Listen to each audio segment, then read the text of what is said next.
Salut, frères et sœurs, nord, sud, de l'est à l'ouest. Bonjour, bonsoir. Il faut sauver l'Ukraine. Je vous ai dit qu'il faut sauver l'Ukraine.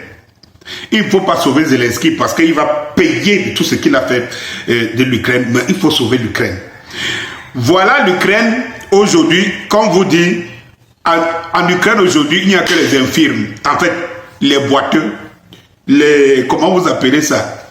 Les paralysés et tout ce que vous connaissez. L'Ukraine est devenue un terreau où on trouve des gens qui n'ont que les demi-pieds, les demi-bras, bientôt même les demi-têtes. Ce n'est pas possible, mon frère. Et tout. L'Ukraine cherche les gens qui vont envoyer à la guerre. C'est la guillotine, mon frère. Tu es condamné à mourir.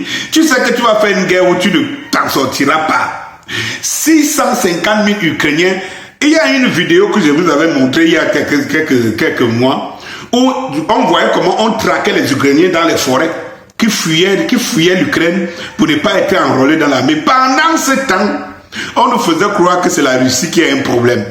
Et d'ailleurs même, je vais revenir à la prochaine vidéo pour vous parler comment les Ukrainiens, les Occidentaux ont trompé l'Ukraine et comment les Occidentaux ont foutu l'Ukraine dans la merde. Quand je le dis, il faut savoir, tout le monde le sait, mais il faut savoir de quoi je parle. Ce n'est pas le sujet que j'aborde ici. Eh bien, je vous fais écouter ça, mes chers frères et sœurs, l'état de l'Ukraine en ce jour. Et là, il y a beaucoup de pertes. Les chiffres restent secrets. Les Américains disaient, rien que pour les amputés, 20 000 à 50 000. Mes amis ukrainiens me disent que c'est beaucoup plus. Et on voit dans les gares, on les voit dans les rues, des éclopés, enfin des gens qui marchent avec des béquilles, etc. Des jeunes. Il y a des filles également. On voyait la mort dans leurs yeux, on voyait la peur dans leurs yeux, la terreur même. Ils n'étaient plus capables d'aller combattre et on les a démobilisés pour cela. Aujourd'hui, il y a peut-être aussi cette peur. Ça, je l'ai ressenti aussi, même au sein des hauts fonctionnaires ukrainiens, de perdre toute la jeune génération. Parce qu'évidemment, ce sont les jeunes qui vont surtout se en première ligne. Et là, je l'ai entendu, alors c'est tout à fait marginal, mais c'est un peu empirique, c'est-à-dire c'est ce que j'ai ressenti de la part de certains Ukrainiens. Ils disent peut-être qu'un jour, on sera obligé d'aller à la pire des solutions, qui est le gel de la guerre. Vous savez, ce fameux front gelé. On arrête à peu près la guerre où elle est aujourd'hui, à quelques kilomètres de part et d'autre du front actuel, parce que sinon, on va y passer et on aura encore des dizaines de milliers, voire des centaines de milliers de blessés. Je pense qu'il y a une vraie peur en même temps. La peur, c'est surtout l'hiver qui arrive, parce que là, on va en parler dans quelques instants. Voilà. Vous ressentez la détermination des Ukrainiens que vous avez croisés. Est-ce que vous avez ressenti aussi une forme de démobilisation? Parce que c'est vrai qu'on l'a beaucoup dit ici, mais vu de Paris, on a l'impression qu'il y a de nombreux jeunes qui essaient d'échapper à la mobilisation, que la moyenne d'âge est assez élevée. La moyenne d'âge des soldats sur le front, vous l'avez ressenti ou pas? Oui, je l'ai ressenti parce que, évidemment, je dis ça en toute vérité, parce que moi, je suis écrivain et grand reporter, donc voilà, je raconte aussi ce que j'ai vu quand je fais des romans. J'imagine, mais là, c'est la vérité. C'est vrai que j'ai trouvé beaucoup de jeunes dans les rues. Des Ukrainiens m'ont expliqué, avec des preuves, qu'il y avait évidemment une manière d'éviter la conscription en payant. Donc il y a la corruption. Et puis en même temps, évidemment, il y a une peur légitime. J'avais vu déjà l'an dernier des jeunes de la défense territoriale qui disaient, mais... Continuez d'avancer sur ce point, parce que vraiment c'est intéressant, mais est-ce que du coup ça mène à des dissensions au sein de la population, entre ceux qui sont au front et ceux qui sont à l'arrière, ceux qui combattent et puis ceux qui disent...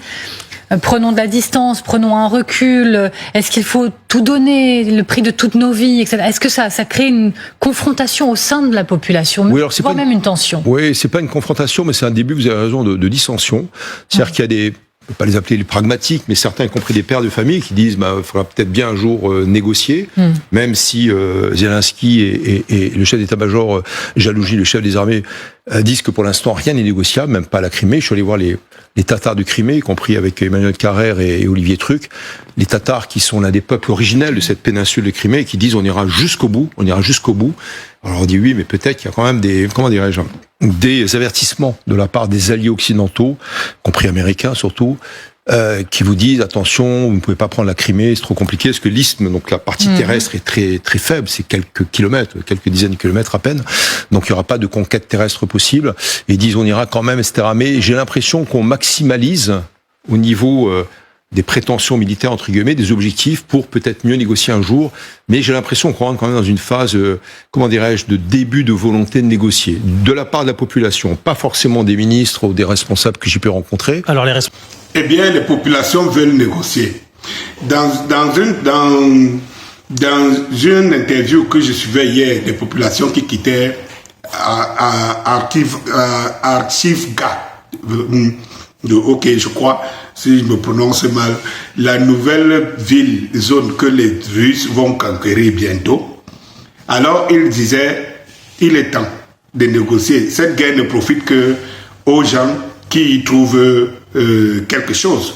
Donc, en fait, on vous dit aujourd'hui que les Ukrainiens sont démobilisés, ils sont fatigués, ils ne veulent plus la guerre. Et voilà la vérité.